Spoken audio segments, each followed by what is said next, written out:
Almost as interesting as the bid-ask conundrum is the question of where the terms long and short come from. As we've said repeatedly, and will remind you as often as we can, the great advantage of investing in derivatives is the ability to profit from ranging markets, to make money when an asset adds value or loses it. We call one going long and the other going short.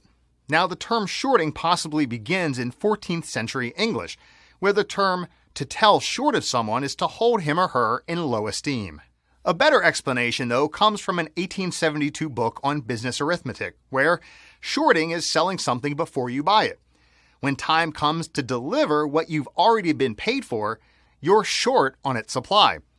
Other explanations say that betting on prices falling is limited because an asset's value can fall to zero max, but its value can rise indefinitely. Look at Bitcoin and the S&P. Then, there are others who say that increasing value is a long-term endeavor, while destroying it can be done in a single rash and short moment. Whichever explanation we choose, it's so much easier to understand how people make money when an asset's value increases. Explaining how you can make money off of a losing venture needs a little bit more explaining. But bear with me, even if it's a bit complicated.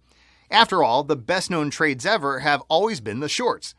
Whether it was Jesse Livermore shorting the New York Stock Exchange in 1929, George Soros shorting the pound in 1992, or John Paulson, the subprime industry in 2007. Let's start with the simple math. Buying long.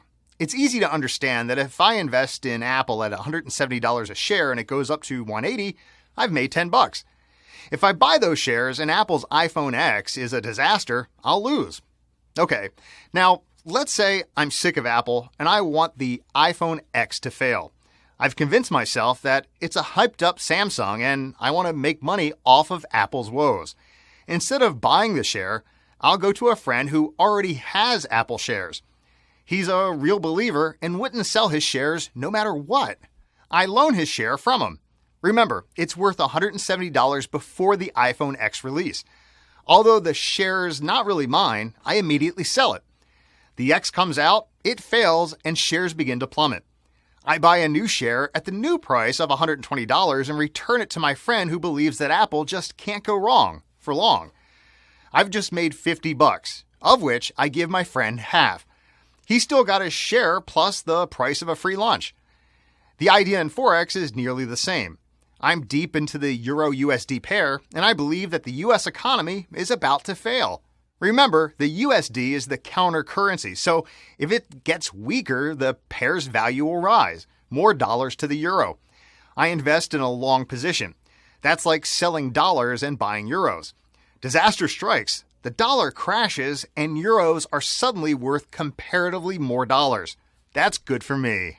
Now, let's say that more and more countries follow Britain's lead and abandon the European Union. I short the euro dollar. Here, it's even simpler, because if a long position means buying euros and selling dollars, a short position means selling euros and buying dollars, just before half of Europe abandons the euro, making it worthless.